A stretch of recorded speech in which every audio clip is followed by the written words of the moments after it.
नाशिकच्या जागेवरून भुजबळ नाराज. भुजबळ उमेदवार उभे करणार.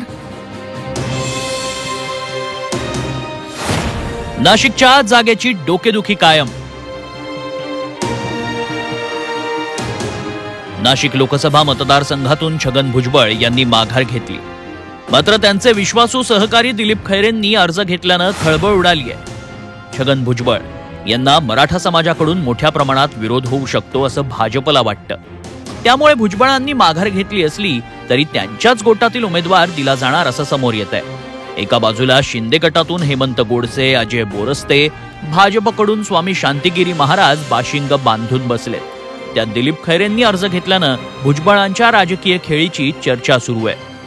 सध्याची जी राजकीय परिस्थिती आहे या पार्श्वभूमीवर बऱ्याच कार्यकर्त्यांचं म्हणणं पडलं की आपण अर्ज घेतला पाहिजे.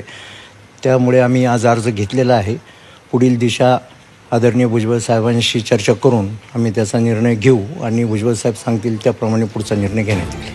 भुजबळांना नाशिकच्या जागेवरून ताटकळत ठेवल्यानं समता परिषदेतून आक्रमक प्रतिक्रिया उमटतायत. राज्यामध्ये 3 ठिकाणी समता परिषदेच्या कार्यकर्त्यांनी उमेदवारीसाठी अर्ज विकत घेत उमेदवारीची तयारी केली आहे. नाशिकप्रमाणे संभाजीनगरमध्ये मनोज घोडके आणि ठाण्यात ओमप्रकाश सैनी या समता परिषदेच्या उमेदवारांनी अर्ज घेतलेत. हे तिघेही छगन भुजबळ यांचे कट्टर समर्थक आहेत. तेव्हा महाराष्ट्राच्या लोकसभा निवडणुकीत आता समता परिषदेचा शिरकाव झाल्याचं दिसतंय. जर भुजबळांचे हे समर्थक उमेदवार म्हणून उभे राहिले तर या 3 मतदारसंघात ओबीसी मतांचा फटका उमेदवारांना बसू शकतो. महायुतीला गरज नाही का ओबीसी समाजांच्या मतदानाची?